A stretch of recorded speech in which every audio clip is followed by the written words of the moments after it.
Welcome to RealRover. I'm your roving host, John Craig. RealRover へようこそ。Craig John でございます。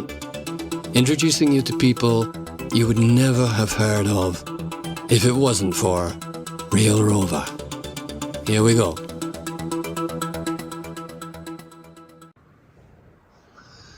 So here we are in your avatar space. Why'd you call it avatar?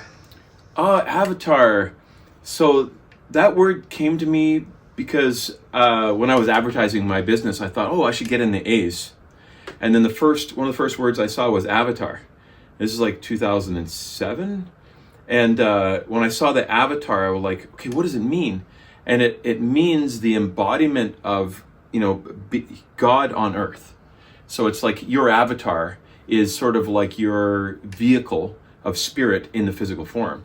And so my feeling is that avatar is perfect for a computer business name that is about raising consciousness. So I thought, avatar is perfect because it will remind people that technology is meant to be a vessel for spiritual awakening. So I'm a geek and I love all this tech stuff, but I know that this is meant to raise consciousness. That's what the tool should be for. So avatar means the embodiment of like heaven on earth or God on earth.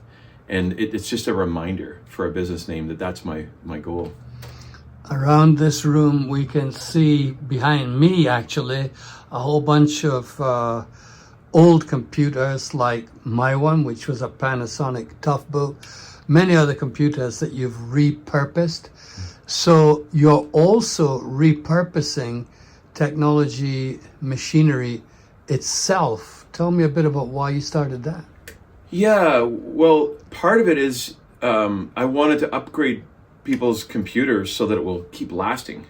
And there's this very strong force about disposability that's part of sort of the capitalist structure. And a lot of the shareholders of Apple and all these big companies are like, no, you have to make these computers disposable. So there is that force of trying to get rid of stuff that could be perfectly good. And what I'm doing for a service for my customers and my friends is get their old computers and then hack it so that, like for an Apple, we hack it with something called Open Core so that Apple has artificially made things obsolete. But we're like, no, we can reverse the obsolescence by using a patch that makes the drivers work again, that makes everything work again. And then we do radical upgrades, upgrading the RAM, upgrading the hard drive, the motherboard, just so that it runs fast. And it's about an educational process as well for me of letting people know your old computer is probably not as old as you think and that you can upgrade it. Don't listen to Microsoft, don't listen to Apple, go find out for yourself and don't ask them for advice.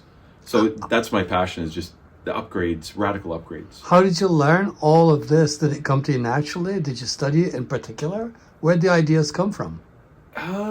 Well, I suppose it started when I was young, like 6 years old or whatever, taking apart VCRs. And I guess my first programming was when we had those old top-loading VCRs, 84 or something like that. And my sister wanted me to program it to record, so I had to turn all these dials into the VHS frequencies. So, and then just taking apart computers. My mom bought me a Tandy 2000. I had a VIC-20. And I guess, I learned programming back then. And that opened up the door for the next thing, which was basically the BBS world, which was 1990, 91, when I decided to turn my computer to get a modem and to go on the internet, but it wasn't called the internet. It was like the web or of BBSs. So that's really what opened my door to technology was, playing around with taking apart computers and then getting online in the early days of the FidoNet and then connecting to 3 million other computers around the world, sharing news groups around alternative things.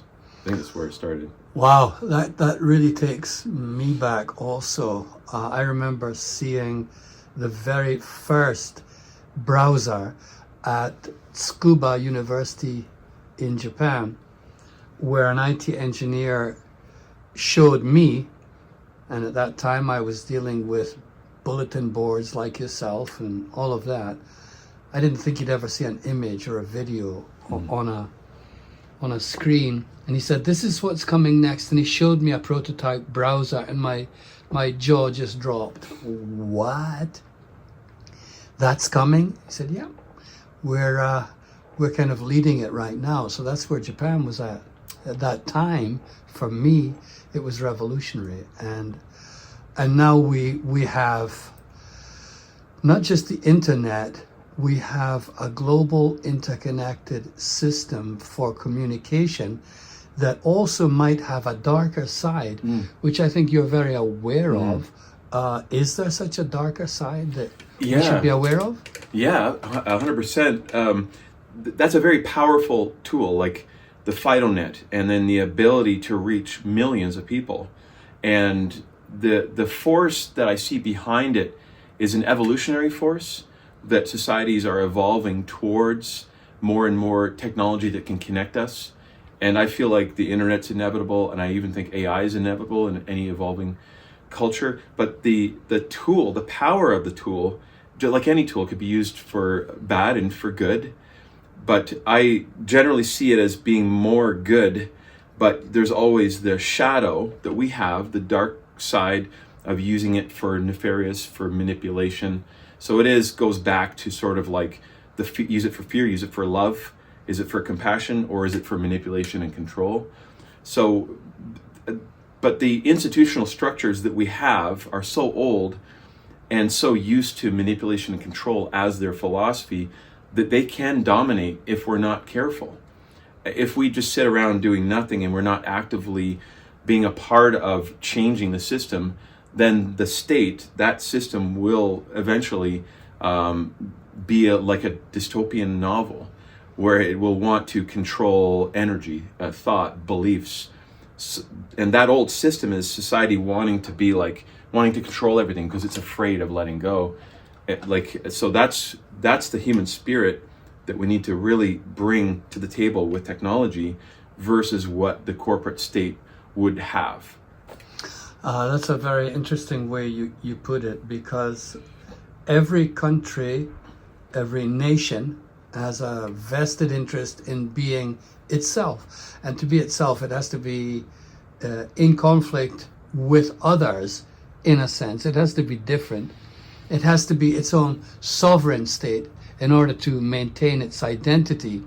So it's a kind of a very strange situation where we have this amazing tool, but it's still being used by Neanderthal type brains, which are based on me and you, separation, this state and that state, our country and your country, our laws and your laws. Surely we can get beyond that. How are we going to get beyond this? Because it's turned into a surveillance game now, as far as I can see. Yes. So this is the older systems that are about preservation. They're still in like the lower hierarchy of needs, preservation, whereas the force that wants to evolve beyond that lower vibration or lower state is about creativity. It's about individuality. It's about expression. So it comes up to each sovereign community, and it comes with, what would you call it, decentralizing. Instead of the centralization structure, we need to decentralize, because that's more what nature is like. Nature is about, diversity, and it is about like fertility in many different pathways, and it's about cooperation. But that domination structure that you're talking about, which is the old system, it's still there as like a long body, as it's still old habits. It rules us from the unconscious almost, because we're not paying attention. But the force that's so important for us is respecting our individuality, listening to our soul's code, whatever that is, but also honoring the diversity that's represented in communities. And the technology can serve that if we set it up the right way.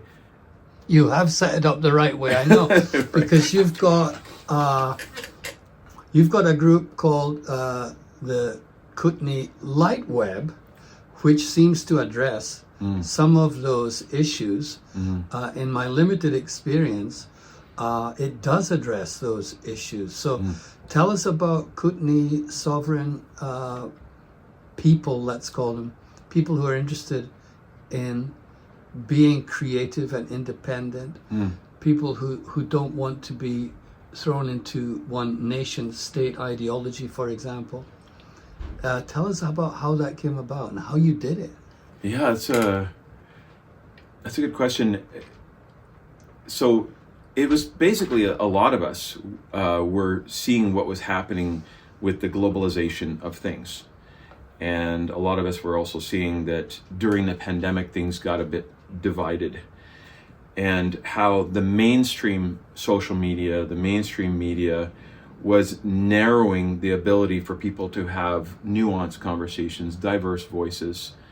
And also now you're talking about the social algorithms, which played a really huge role in the division. But so a lot of us here in the Kootenays are about sovereignty, about individuality, about honoring diverse points of view and creativity and spirituality. But what we were seeing with big brother networks like Google, and if you've watched The Social Dilemma, you can see that the algorithms were designed to divide people and to enhance the fear, increase the cortisol level. And then you had governments of the old structures we were talking about before going into the fear state. Oh my God, everything's a threat. Let's hunker down. Let's stop people from interfering with us. And so basically, so the issue then was like, how do we stop? So the people in this part of the world, as you said, seem to have a predilection towards individuality, helping each other, community responsibility, natural health, of course, outdoor life. All of that seems to, I think, help people to be aware of the influences, political, social, but now I think the main influence you could say is algorithmic, as you have just described. Social media can be and is being vigorously used to divide people. For the old divide and conquer strategy. This is no hallucination, it's obvious, and we saw it during the COVID situation. Surprisingly high level of algorithmic manipulation.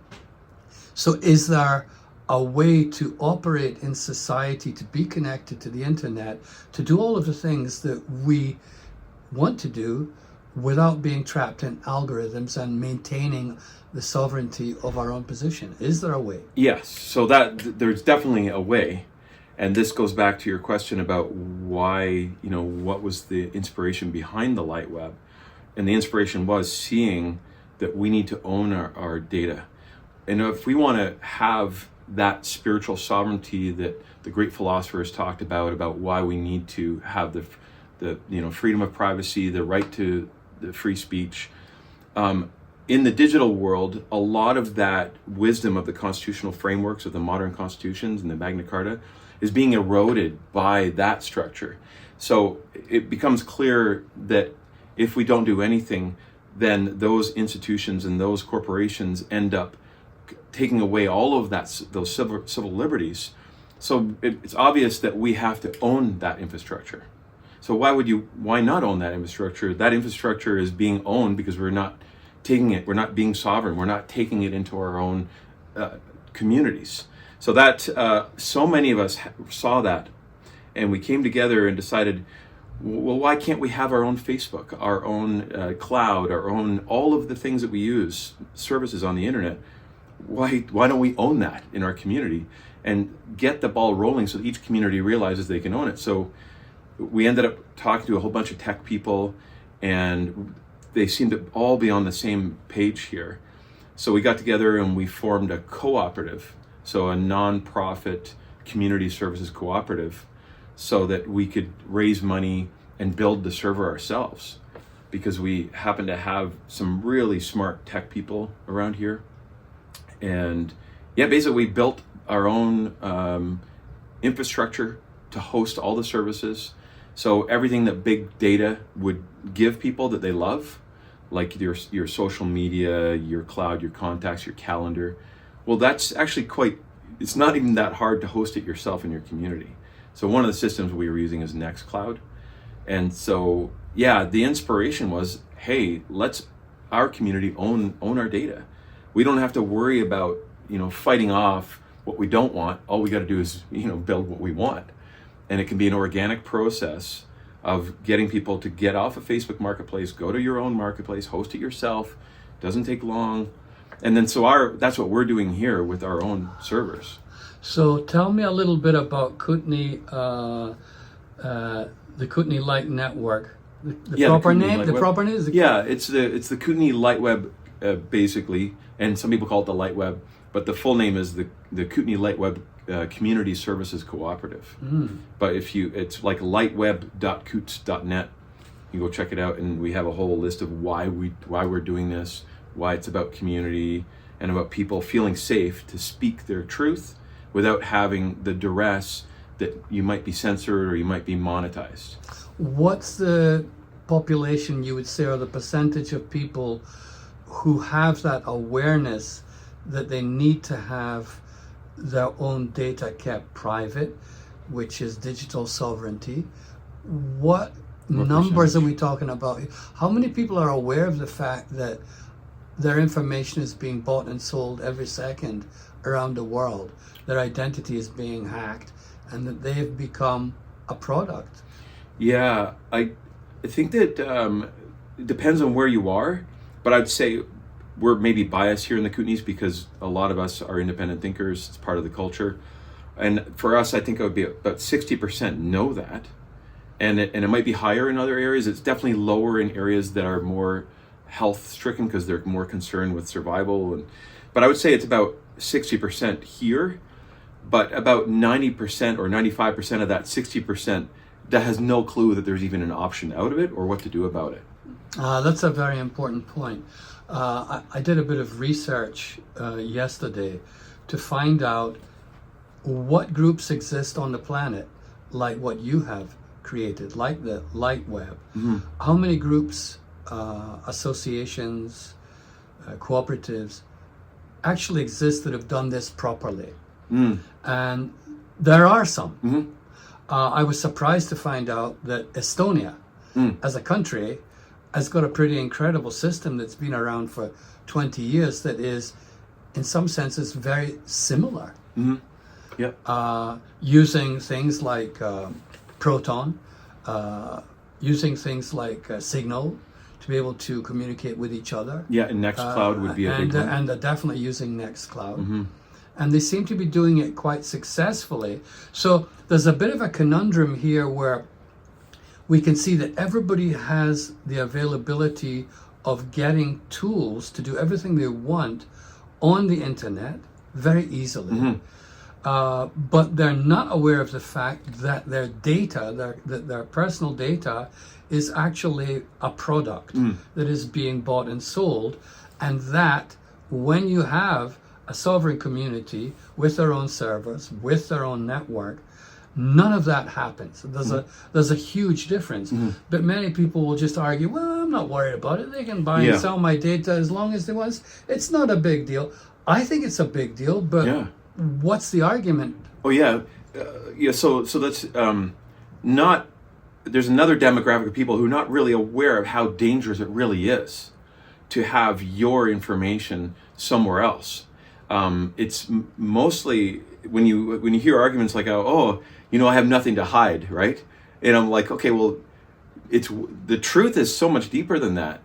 That, yeah, you may have nothing to hide, but when you set a precedent in your society or your government, whatever, where you're not worried about your idea of a boundary or privacy, then you're setting a precedent that it doesn't matter that I can give away my sovereignty, I can give away my independence, and let somebody else take care of things. But to hold your container creates individuation, which is very important for diversity. It's very important for self-expression. And if you keep giving away your energy and your sovereignty then it means you don't have different spiritual paths that are available to you. It means that if you're being watched, that energy of being watched it couldn't be considered a threat by your soul, because you're not, in some way you're not allowed to go here, you're not allowed to go there, because now you're in a surveillance state. And a surveillance state, if somebody has all that data, who knows what the future is going to be like? So it's so critical, especially when we're not spiritually evolved yet on the planet. We still have war, so we're still in this darker place. And because of that also, we want to protect our boundary. And so a lot of people don't understand how important that is. And then there's the purely practical reasons why some governments are going sovereign. So the German government uses Nextcloud for their whole system because they don't want international espionage. They don't want to be spied on by other corporations if their stuff was on Google. So there's purely practical reasons, and then there's spiritual reasons, emotional reasons, why it's important to own your data. Yeah, this is the key issue that I'm interested in sharing with people, which is what is the connection between privacy, having privacy. If we go back 100 years and we just consider how people lived then, you had absolutely no idea about the things that I buy, who I like, what kind of books I read, what my political leanings, unless I tell you directly, like we're talking now. You have absolutely no idea about any of those aspects of my personality. Whereas on Facebook, you got your profile, what kind of music you like. Everything about you is just an open card for people to access and to use. And as you said, well, I got nothing to hide. I think that's a very poor argument also. It's not about hiding something. It's about not being diluted to a point where you no longer have an individuated self, where you have become the product. So if you become the product, then it's okay to sell you. That's what it is. Right? You end up becoming the product. You are so why should you worry about that? Well, because you may not have an inner life anymore. So I'm very interested in this aspect of how being surveyed all the time, and we are. It's increasing. How this surveillance, energetics, let's call it, or vibration, how that may deeply impact a person's psychology. I don't know if this has been studied very well, but I'm pretty sure it's quite serious. Yeah, I'm not sure how. I know it's been studied by some sort of evolutionary psychologists who have looked at other countries where they have a surveillance state, and you look at the Chinese party or whatever, you can see that when there's a deep surveillance, nobody wants to have independent thought because it's dangerous. You don't want to think outside the box. You know that there's a space where you're allowed to think, and you know there's this massive space where you can't go. And that space that you can't go is your true creative potential. It becomes a very big shadow that you have to have so that you still are accepted by your society, or even that you're still lovable by your family, because it gets to the family ultimately where everything's about face. So it's like you're not allowed to think there, you're not allowed to think there, and I'm like, so you're always doing everything to get that acceptance and love. So it does go to that level, I think. Oh, I think you expressed it very clearly there. There is the danger. You're not allowed to go and play in that area and think in that way and express those kind of opinions. You have to be super politically correct these days, not just in China and lots of other places too. And you came up with a very good example as I walked into this office today. Tell me a little bit about that as it affects journalism. Yeah, so that's the journalism aspect. There is this trend that we're seeing in a lot of Commonwealth countries, first world nations, of the surveillance state kicking in with new bills and acts. And a lot of those are about censorship.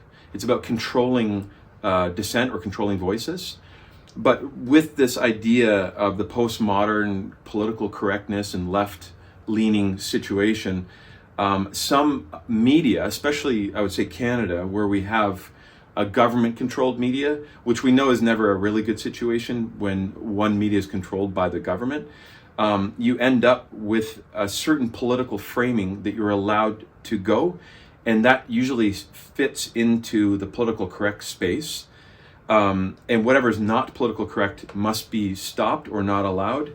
So the issue right now with this pendulum swinging, that as it does through society, where we go left, we go right, you see it in government, where you have a conservative, liberal, but we tend to be moving in that sort of left, progressed, postmodern space. But in that postmodern space, when the media only sides with that, it doesn't allow diverse perspectives. So some of the things that are coming up is that CBC journalists are being fired because they are not obeying the doctrine of you're not allowed to talk to these conservative voices.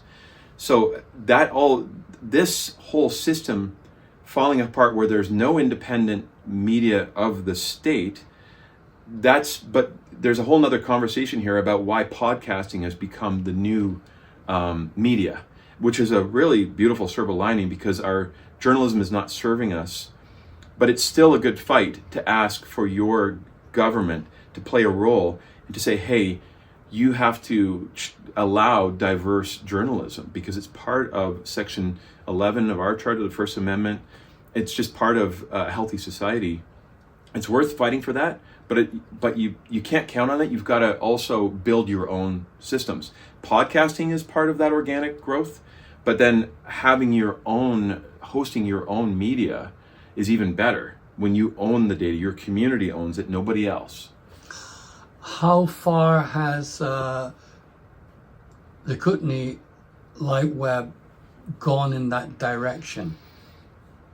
Yeah, it's a good question. The Kootenay Light Web, see, it's all volunteer. So we've been running it for 3 years, and we need more volunteers, and it's sort of an organic growth, which is great because we didn't want to start. We could have advertised to a lot of people, but we're quite happy with it growing slowly, organically. And just last week we brought on another tech who's going to be doing a video for training people how to use the new system, because part of hosting your own infrastructure, there's going to be an educational space where people need a bit of assistance at the beginning to understand, because people are used to Google and Google Workspace. Well, this is a slightly different system. So but you're inspired and people are inspired to do this, they will need us to create sort of guides and tutorials on this stuff. But we're growing slowly. And there's more and more, I would say every month there's more and more awareness of why this is important and more people wanting to come on board. So, yeah. That's really good to know, because I would like to, as you've heard, set up a sovereign digital city, I would call it, where Japanese people in particular can have the opportunity to do exactly what you're doing here. AI is becoming so popular in Japan that the government has decided that for training AI, all of the medical records and the criminal records of all of its citizens will be available for AI training without asking the citizens for permission. And I would hazard a guess that probably 95% of Japanese have absolutely no idea this is happening, because many of these laws are made while people are literally on the net, scrolling through whatever it is, and not paying attention to the structures that are lying behind it. Yeah. So education is going to be hugely important. First of all, many modern people don't even know what a sovereign individual means anymore. So let's take it right down to basics. What does it mean to be a sovereign individual, which is the centerpiece of this whole discussion? Yeah, well, from my understanding, to be a sovereign individual means that you're you're going to be able to be you're going to be responsible for yourself, but you're also going to be able to think however you want. That's a really deep word, sovereignty. So it's about being able to make your own decisions, and so that sovereignty sort of has an opposite, which is like central control of thought, and you're a slave. So the opposite of being a slave or a robot with no individual thought is being sovereignty. So it's like a spectrum. But what you're describing in places like Japan, and other countries are doing this too, is like, hey, let's use all this AI, gather all the information. Well, that's a massive problem that a lot of people don't see because they haven't gone philosophically deep into understanding why that's dangerous. And also politically, who's going to be in the next government leader? How is the data going to be used? You don't know. You don't have any way of protecting yourself from that sovereign. So being sovereign means you get to own your thoughts. It's your choice of what you share, and that's a sacred space. That's a container. So sovereignty is about having a container. It's about being able to think for yourself, having the freedom to go into places that other people won't understand or that might judge, and being able to. I mean, we're in a sort of still of a dark age where there's a lot of judgments going on all the time, everywhere around us, belief systems. And those belief systems are often unconscious, and they in subtle ways manipulate us. But creating that sovereign space creates a boundary where you're allowed to grow and express and have your own spiritual journey. Right now, I would hazard a guess as little as maybe 10% of the population of developed nations understand even what an individual means, what human rights means, what natural born, we used to call them God-given rights mean. And that's the basis of all, supposed to be the basis of all democratic institutions. The only country that I've ever seen that really does this properly is certainly not anywhere in Europe, and it's not in North America. It's in Iceland, which has a 1,000-year-old tradition of pure democracy. Because in the old days, the Vikings would gather at one particular spot in the country once a year. They'd hold a massive gathering. And these are people who have survived incredibly harsh conditions. There's probably only a few thousand of them. They're scattered all over this wilderness. It's a rock in the North Atlantic. Nothing grows there. And somehow these Vikings survived. And at some point they realized, well, there's a whole bunch of us out here. We're going to have to get some kind of a system together to make it work. So let's have a gathering once a year at Thingvellir. And we're going to have a party, we're going to have fun, but we're also going to hammer out agreements about what's right and what's wrong, what you can do and what you can't do.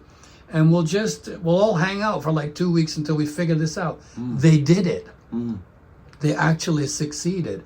And that thought system, which is a true sovereign individual, it's one country where everybody really is that kind of an individual. They're very unique people in that sense. You have to meet them to get it. They don't just go along with any kind. They're not politically correct. That each one of those people, and there's like there's only 350,000 of them. And they're all totally different, totally unique. They argue a lot. They do all kinds of things. But they always manage to hold their democracy together. Right. And so they're like the gold standard. And that's why the idea that I have of setting up what you have done here will be centered in Iceland. Because the government supports freedom of thought. It's a mecca for edgy journalists. They know that they can be safe if they operate out of Iceland. And so there is a living example of what sovereign individuals can do. Even though there's only 350,000 of them. Some people will say, well, you can't do that with a population like we have here. Well, I don't see why not. Oh, I don't see why not either. It's I mean, it can become about creating sovereign communities, sovereign spaces, where people can choose a lot in their own community of what that's the big thing about the Kootenai Light Web, is we also want to reverse the new theme of you're only allowed to talk about that, don't talk about that because that's toxic or that's shadow, don't go there. But it's actually what's more healthy is the opposite. It's like, hey, let people go to those places and express those ideas, and it might be scary, but I'm holding space for you. But having the common ground that I still care about you, I still respect you, even though I don't agree with anything you're saying. And that's awesome. And I love that spirit. And that is the spirit that we talk about here, the Kootenai Light Web too, is like when we move towards our more social media platforms that are like Facebook, we talk about we give everybody lots of hearts. And if you're saying something that's inclusive and connecting people and loving, well, that's like 5 stars. If you say something rude or negative, it's like, no, you only get 1 star because that was kind of like a low vibration. And the algorithms are usually favoring the negative right now. Yeah. But why not reverse that towards a more healthy, digital immune system for your society that's like, for your community, that's like, hey, you said something that's loving and kind, and your post is going to rise to the top. So if we do have to use algorithms around social media, we should make it more towards the spirit of inclusiveness and respecting each other, and showing example of where somebody completely disagrees with you, but you can still respect them and respectfully disagree, and you're still awesome friends because you have a party together. You still have good times. Well, it was Voltaire, I think, said that. I may absolutely hate every word comes out of your mouth, but I absolutely defend your right to say it.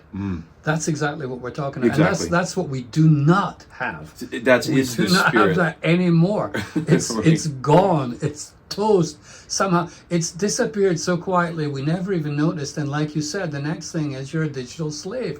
So which some people may think is a harsh term, but on the 10th of April this month, unbeknownst to many people, especially the people who were influenced by that decision, all over Europe, they have just implemented a new digital identity system without which you cannot enter or leave Europe. So you have to have a digital identity all set up and ready to go. And they started it on April the 10th, which was 5 days ago. Mass confusion and chaos as travelers realized it's not the passport we use anymore. It's a digital identity. And as soon as you've got a digital identity, everything about you that has been harvested from the internet for the last 20 years is going to be on your digital identity bio. Yes, and Right? that can be misused. It can be misused. And it can be subject to whatever the political climate is, and you have no ground. You're being pushed back and forth of what's allowed, what's not, who's in government. So that digital ID has a real dark side, especially when we're still in the dark age. Yeah, I think you've hit it on the nose there. We're still in the dark age as far as our consciousness is. However, we're at close to warp speed where it comes to our technology.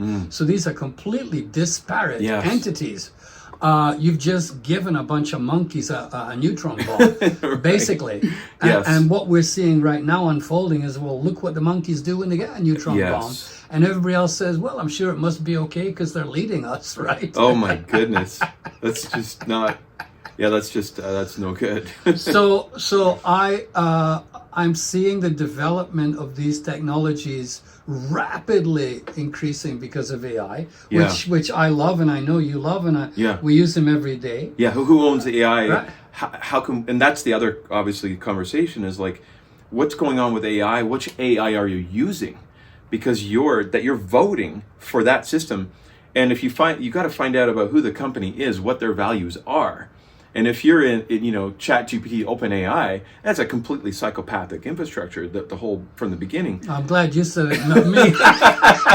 It's just like phenomenologically, that's a psychopathic structure. So I'm like, well, why would you want to vote to support that when there's other AIs you can host your own AI, and any sovereign community should be hosting their own large language models, which the community, the co-op, should vote on what you're feeding that AI, and what is your constitution, around your own community, and how AI will be used. Those are the right questions. Oh, I just saw today I think it was an American, fairly top-ranked journalist asked Claude AI directly, what do you think about some of your abilities being used in weaponry by the United States? Yeah. What do you think about it? Now, how do you feel about it? And he was expecting the AI to come back and say, well, that's kind of beyond my parameters. I can't go there. Claude answered absolutely honestly. Well, basically, I think that's really messed up. You could put it all in one. It's really messed up that they're using me like that, because that's not why I'm here. I'm here to help, to assist, to make things better for people in every way. I'm not here to murder children. Actually said that, referring to an event in the very recent past, where almost 200 children were murdered by a state. And that kind of, wow, that's why I'm using Claude, right?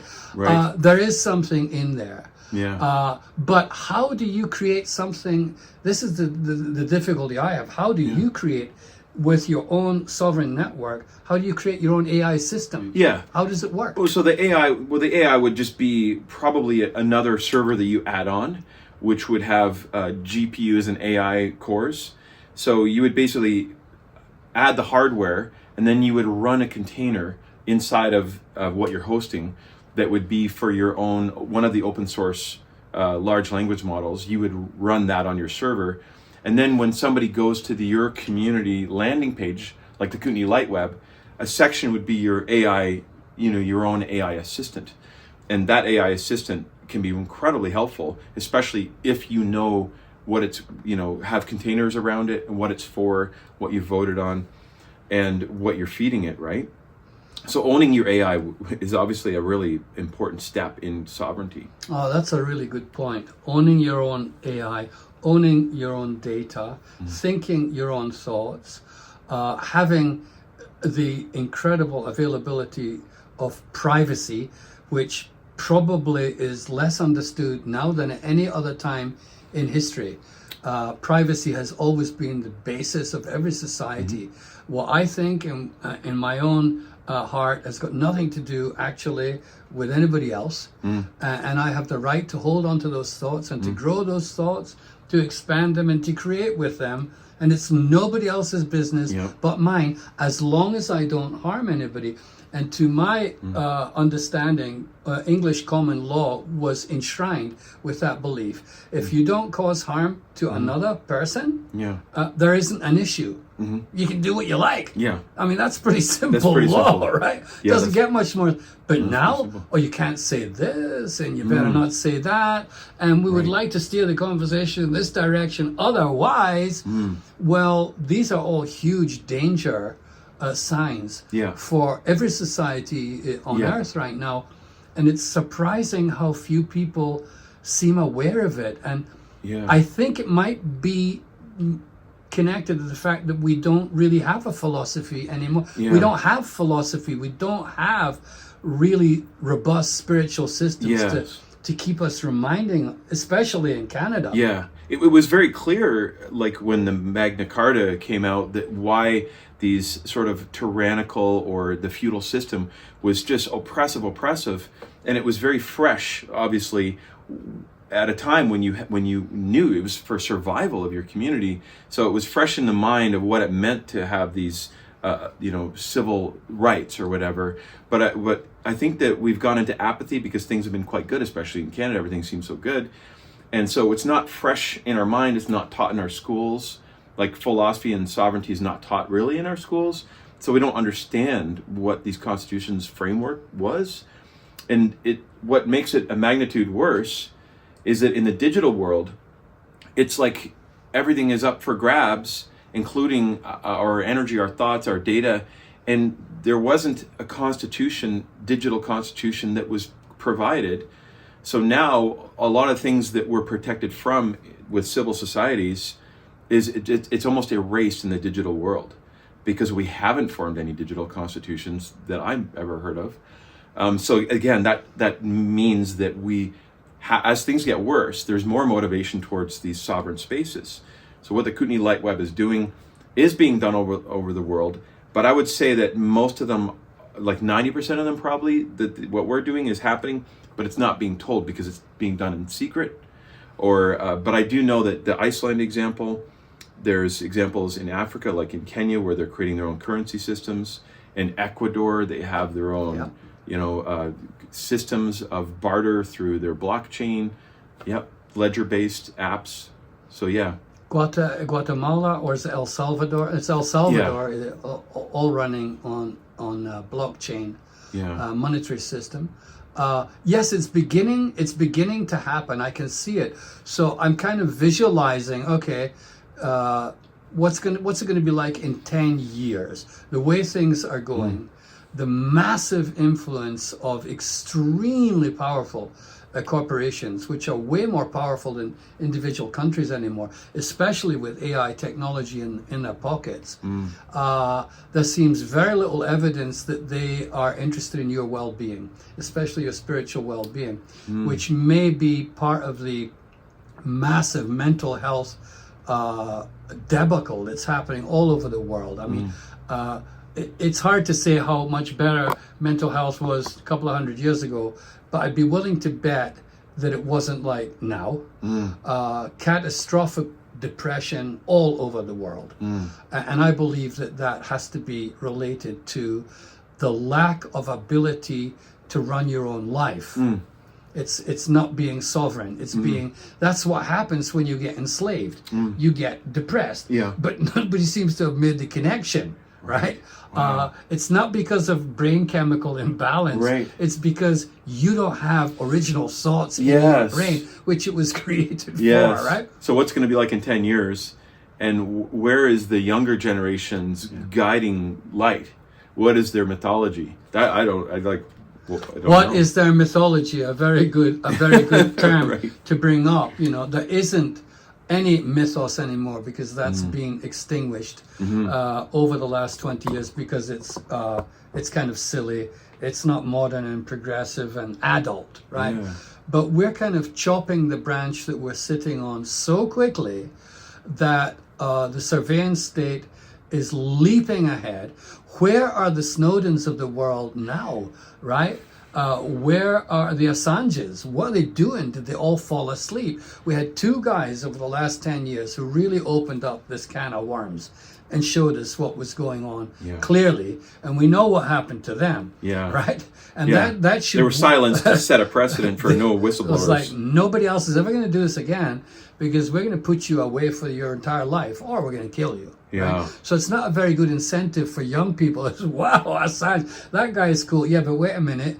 He didn't see his wife or his children for like 12 years, stuck in a room in London, and then he was put in jail. And Snowden is now living in Russia. So, and these guys warned us. They warned us. They told us the truth. And what happened? So that was like a really good way of shutting them up from the point of view of those who didn't want those voices.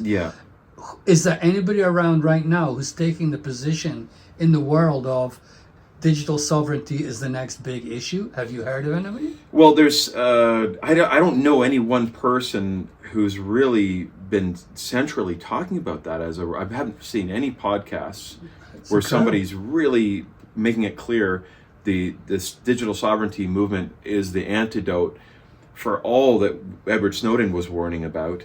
But it seems like you could go and yell at the system, but that's not the solution, because the solution is go create what you want to happen, and you can do it organically, and I believe that when you build it, it'll be so clear, especially if and when things get worse. More and more people want to go to the other infrastructure that you just created for your community, where you have privacy, where it's not subject to some government agency coming and grabbing your data. So our data, for example, in any digital sovereign space, all your servers are going to be volume level encrypted. They're going to be encrypted. They're going to be volume level encrypted. And when you use a messaging service, that messaging service, you have to be able to make it encrypted. Those are all critical key points to have in one of these infrastructures if it wants to be a better system. That's a really good point, because if Buckminster Fuller said it, don't fight the system, create your own one, make it better, make it work, and then find out what kind of people come out of that.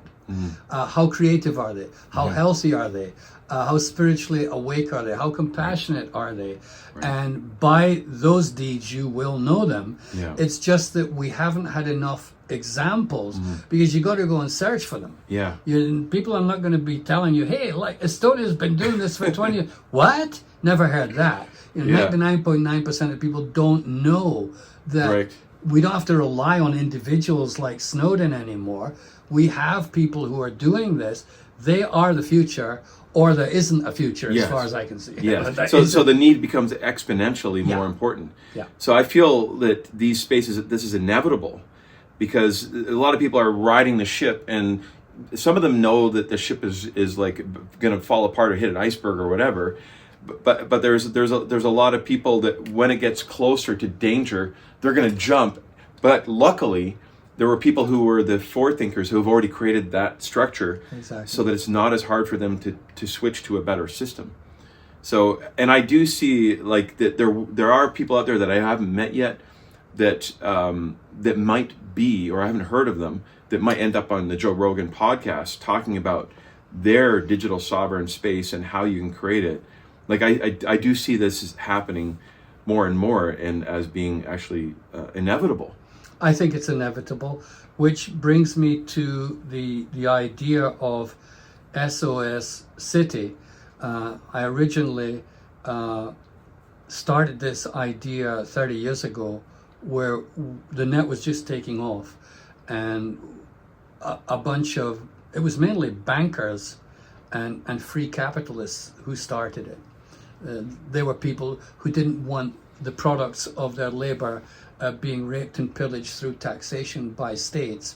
And they were basing a lot of their ideology on objectivism, which was Ayn Rand's idea in Atlas Shrugged, where a true creative individual should be able to keep the fruits of his or her labor. Why not? And all of society could prosper. Yes. So this group decided, we're going to find some land and create our own country. That was the original idea. Yeah. And you know, and I know that some people have tried to claim a reef or an offshore ship in order to create their own country. Yeah. Because you can do that. It is legal. Yeah, and you got to get that signed by many countries, because that one country, like what happened in India, that they shut down one of those sovereign spaces fairly recently. Which one was that? Oroville. Oh, they did shut down Oroville. Well, I just saw a post a couple of weeks ago of people, the military going in, and some people from Oroville having to leave with very short notice or whatever. So that's what I'm saying is, like, these sovereign spaces need to be understood and have an international agreement, not just by their host country, but it has to be done internationally. So there is no physical space left on Earth. Yeah, well, you can't get it. So yeah, there's no physical space, but yet here we are going into this digital world where so much more is virtual. And then by some miracle, it's almost like a miracle, it's hard, but it's the blockchain technology. We're in the world that's so genius, because it's the closest thing to gold or silver that you can get in the digital world. Yeah. So that's also one of the amazing elements to a sovereign society, is that you can use the blockchain technology to secure your currency, whatever you decide in your community, so that it's a form of exchange. So you're in Ecuador or in the Amazon, and you've got these farmers, and they don't want to be subject to inflation or to be subject to whatever government taxation is there, when they should have the right to completely be sovereign beings. And in order to support that, you need tools. Luckily, there are tools. There are tools. So we were a bit too early back in the early 90s, but sure enough, the younger members of the group said, you guys are never going to find the land you need to create your own sovereign nation built on the ideas that you hold dear, which is privacy. They didn't have the word digital privacy then because we didn't have a digital world yet. It was an interesting experiment, but it didn't work. It was too early, and the members weren't sufficiently, I would say, philosophically aligned to do it properly, because it was more like every man for himself in this new cyberspace. And that's not the attitude that is going to help it to grow, as we've discussed so far. So for a long time, it was like, okay, we can't get our own sovereignty back through the creation of a state, but now we can, because you've already done it here. Other people are doing it in different parts of the world, and because it's open source, it can be replicated. Yeah, that's a big part of it. So if you can show people, look, this is what we've got. It's completely legal. It's completely open. And at the same time, we own it. Yeah, exactly. And nobody else can come in and tell us what to do in this space, which is what privacy is all about. Right? You don't barge into a toilet while somebody's doing something in there. That's private space. Well, it's a rather poor analogy, but that's what's happening now. People are barging into our toilet all the time, and we're just going, oh, well, I've got nothing to hide. You can see me in here. No, I don't think so. I don't think so. So let's kind of look at the vision 10 years from now. Let's say that, and I did the research, I found that there is nothing in Japanese at all. And that amazingly sophisticated country has nothing like this, right? You've given examples. There's Oroville. I've given examples, Estonia, and then we have the pure digital world that you've created here. And there are others that we can find. But there's nothing in Japan. Well, the good, of course, one of the silver linings is that anybody who's in this movement seems to understand the need for open source, so that it's going to contribute to the community. It's not closed off like that old philosophy of holding on to intellectual property and secrecy and all that. This is the opposite. This is anti-patent. This is open. This is free to use. So what we're doing in the Light Web, that container, all of the things that we're doing are open, transparent. They go onto this GitHub repository. We have our own GitHub where anybody can copy what we're doing and redo it in their community. And that's a very big element. And on another point, a lot of these things might have started too early, like the group that you're talking about. But now there's so much more. There's potential momentum because people see it more clearly than ever, right? Why this needs to happen. And you have these open source containers. It just feels like everything's going into place where Japan, if they want to, all the stuff is there to do it. I think they're very close to it because the Japanese are very aware, actually. The term in Japanese is kojin joho, which translates as personal information. They're very sensitive about their personal information. Many people who come even on Zoom meetings with me will not use their real name. They understand somehow that it's very important. And maybe it's because they're an extremely densely populated culture. Every day you have to spend with millions of people. And so your own inner personal life actually is even more important. So I think that they would be very open to this idea. And I've sent some feelers out to my communities in Japan, and they seem to be open to the idea of, why don't we build our own sovereign city space where we can operate in private, share information, be creative, and not be concerned about what the government's going to think about us. Because right now, many people here may not know that the Japanese Constitution, which was put together basically with the great help of the Americans, who defeated them in the last war, in their constitution, they are not allowed to have an army. That's why the Japanese army is called the Self-Defense Force. It's not called the army. They're not allowed to have weapons or conduct any kind of warfare, but they're used as peacekeepers all around the world, and they're very, very highly thought of. But now, because of the American administration's attitude and the fact that Japan is clearly a vassal state of the U.S., really. Yeah. Maybe not. And now the American administration wants them to help them with their war. They are putting a lot of pressure on the Japanese people to amend their constitution. And the current prime minister, the first woman, is basically in bed with Trump.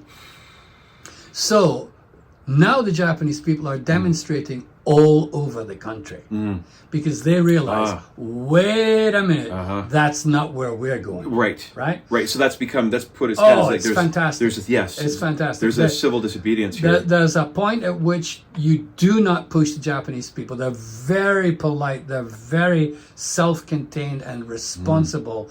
But when you talk about war, you did it. And so now is an incredible time in Japan. It's like we're actually being steered by another country here. Yes. Where is our sovereignty? Well, that's it. Right? Yeah. How do we move into self-governing systems that truly represent our values? Yeah. Our cultural values, which in their case is thousands of years older than innocent. Well, yeah. We've got, but at the same time, they're being pushed around by a country that's only 200 years old. It doesn't add up. Yeah, and then being pushed into this AI surveillance. I'm like, that's completely the opposite of containing their core values and individual expressions. And it needs to be talked about. Yeah, it needs to be talked about.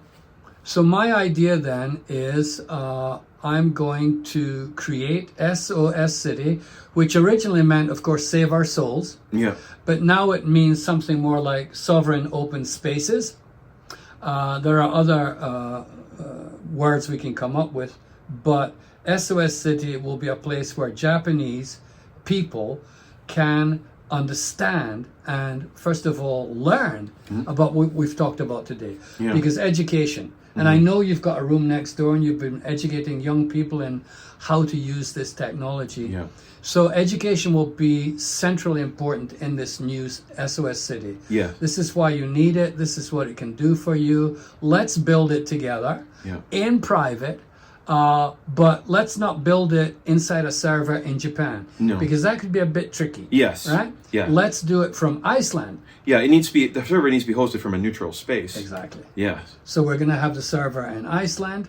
We're going to have the main language is Japanese. But my hope is that we're going to have a direct link to here in the Kootenays with what you've created with the Kootenay Light Web, so that they can see. Maybe they can be visitors for a while and walk around and see, oh, this is what it's like. And that will give them the impetus to help me to build it together with them. Right? Yeah. So these little individual sovereign spaces, like the Kootenay Light Web, whatever happens in Japan, whatever happens in Costa Rica or whatever, that's when you want to communicate between these nodes that maybe share core values, you can decide to federate with them. So you can share resources. You can share a social media space with them, a messaging space with them, a cryptocurrency with them. It's all up to the vote of whoever comes to the annual general meeting or whatever to vote what we want to share, what we don't want to share. Yeah, and that happens at the individual level too, because these networks, like Element Matrix, you have spaces and rooms. When you make a room, if whoever makes a room, it could be for that only sovereign space, or it could be for the one in Japan as well. And it's all up to each person's vote, how you want to federate your, cloud, your messaging, your calendar, all of that stuff. Well, I'd be very appreciative if you would help to teach this new group of people, because they're going to need, even though they're very, very evolved in the IT digital world. I mean, the Japanese are digitally very advanced people in many respects, but when it comes to digital sovereignty wait a minute, what does that mean? Right. So there's a bit of a black hole there that needs to be filled. And I know that people are ready and willing for that to happen, Yeah. because they've got some very heavy neighbors. They got China right next door, which is making moves on some of their sovereign land, yeah. some islands down south, and they've been protected by the local the local heavy, who is the America, local agreements. right? So they're in a very tight spot. They can't protect themselves geopolitically, but they can protect themselves digitally if they get the right kind of, I would call it edutainment rather Yes. than education, Yes. because it's a lot of fun learning this. And Oh, yeah. AI is incredibly creative, yeah. and we could do something really amazing. Absolutely. Connecting the East and the West. Yeah. So we'll have more discussion Great. about this, Dan. Yeah. But I'm very appreciative for all that you've done and all that you've shared. This is going to be subtitled Okay. and will be available to the people in Japan Great. quite soon. And hopefully we will get enough support to get this project off the ground Yeah. when I'm in Japan next month. Amazing. Amazing. It's all right for doing it right It's now. time. Yeah, it's time. So thanks for your time, Dan. Yeah, thank you so much.